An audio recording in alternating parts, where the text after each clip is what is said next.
বন্ধুরা, অমৃত থেকে এক বিন্দু চ্যানেলে আপনাদের সবাইকে স্বাগতম। আজকে আমি আলোচনা করব রবি ক্ষেত্রের শুভ রেখা এবং শুভ কিছু চিহ্ন নিয়ে। তার আগে চলুন আপনাদেরকে দেখিয়ে দিই রবি ক্ষেত্র কোনটি। তো বন্ধুরা, এই যে অনামিকা আঙুলটি রয়েছে এর নিচে যে ক্ষেত্রটি রয়েছে একে বলা হয় রবি ক্ষেত্র, এবং এই মধ্যমার নিচে যে ক্ষেত্রটি রয়েছে একে বলা হয় শনি ক্ষেত্র। এই তর্জনীর নিচে যে ক্ষেত্রটি রয়েছে একে বলা হয় বৃহস্পতি ক্ষেত্র। কনিষ্ঠা আঙুলের নিচে যে ক্ষেত্রটি রয়েছে এটাকে বলা হয় বুধের ক্ষেত্র। তো বন্ধুরা, আজকে যে বিষয়টি নিয়ে আলোচনা করব সেটি হচ্ছে রবি ক্ষেত্র। এই রবি ক্ষেত্রে কি কি শুভ চিহ্ন থাকলে মানুষের জীবনে উন্নতি আসতে থাকে সেটি নিয়ে আজকের ভিডিওতে আমি আপনাদেরকে জানাবো। তো কথা না বাড়িয়ে বন্ধুরা, চলুন আজকের যে বিষয়টি সেই বিষয়টি নিয়ে আলোচনা করি। তার আগে আপনি যদি আমার চ্যানেলে নতুন হয়ে থাকেন তাহলে অবশ্যই চ্যানেলটি সাবস্ক্রাইব করবেন এবং বেল বাটনটি বাজিয়ে দেবেন, যাতে নতুন নতুন ভিডিও আপলোড করলে সবার প্রথমে আপনার কাছে নোটিফিকেশন গিয়ে পৌঁছায়। তো বন্ধুরা, দেখুন এই যে রবি ক্ষেত্রটি রয়েছে, এই রবি ক্ষেত্রে যদি এই দিকে এরকমের কোনো রেখা থাকে তাহলে এ ধরনের ব্যক্তিদের ফ্যামিলির সাপোর্ট, অর্থাৎ পরিবারের থেকে প্রচুর পরিমাণে সাপোর্ট কিন্তু এরা পেয়ে থাকে। এরপরে দেখুন, যদি রবি ক্ষেত্রের এই দিকে যদি এরকমের কোনো রেখা থেকে থাকে তাহলে এ ধরনের ব্যক্তিরা কিন্তু জিনিয়াস হয়ে থাকে, অর্থাৎ এদের কিন্তু মেধা অত্যন্ত বেশি হয়ে থাকে, যার কারণে এরা সোশ্যাল মিডিয়ায় কিন্তু অত্যন্ত জনপ্রিয় হয় এবং মানুষের কাছেও কিন্তু এরা অত্যন্ত জনপ্রিয় হয়। এরা কিন্তু সোশ্যাল মিডিয়ায় কাজ করলে ইউটিউবার, অর্থাৎ ইউটিউব নিয়ে যদি কোনো কাজ করে তাহলে এরা কিন্তু সফল ইউটিউবার হতে পারে।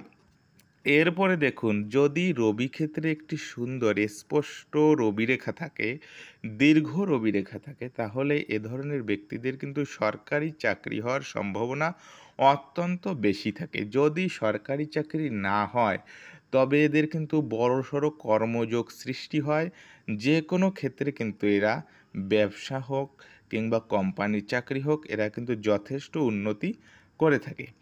যদি এই রবি ক্ষেত্রে কোনো আড়ি রেখা দ্বারা এইভাবে কেটে যায় তাহলে কি হয়, এদের কিন্তু কর্মক্ষেত্রে নানা রকম বাধার সম্মুখীন হয় এবং কর্মে কিন্তু নানা রকম সমস্যার সৃষ্টি হয়। যদি চাকরি করে থাকে তাহলে চাকরি জীবনে নানা রকম সমস্যার সৃষ্টি হয় এবং কর্মক্ষেত্রে কিন্তু বাধা আসতে দেখা যায়। এই আড়ি রেখাটা এদিক দিয়ে আসতে পারে, এভাবে এদিক দিয়ে আসতে পারে, এদিক দিয়ে আসতে পারে, যে কোনো দিক দিয়ে যদি রবি রেখাটা কোনো আড়ি রেখা দ্বারা কেটে যায় তাহলে কিন্তু এটা ভীষণ অশুভ।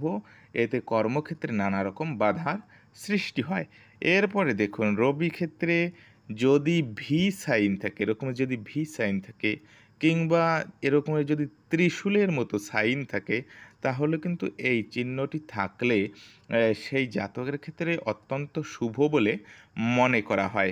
সবথেকে গুরুত্বপূর্ণ যে চিহ্নটি রয়েছে রবি ক্ষেত্রে সেটা হচ্ছে রবি ক্ষেত্রে পিরামিড চিহ্ন। দেখুন, অনেকগুলো রেখা যদি এইভাবে এসে রবি ক্ষেত্রে পিরামিডের মতো সৃষ্টি করে তাহলে এই চিহ্নটি কিন্তু সবথেকে শুভ বলে মনে করা হয়। এরকমের যদি কারো হাতে বিভিন্ন রেখা একত্রিত হয়ে রবি ক্ষেত্রে পিরামিডের মতো সাইন সৃষ্টি করে, পিরামিডের মতো আকৃতি তৈরি করে, তাহলে এরকমের চিহ্ন কিন্তু অত্যন্ত শুভ বলে মনে করা হয়। এদের আয় রোজগার কিন্তু অত্যন্ত বেশি থাকে, বিভিন্ন দিক দিয়ে এদের কিন্তু আয় রোজগার হতে দেখা যায়, অর্থাৎ জীবনে উন্নতি ও প্রতিষ্ঠা লক্ষ্য করা যায়।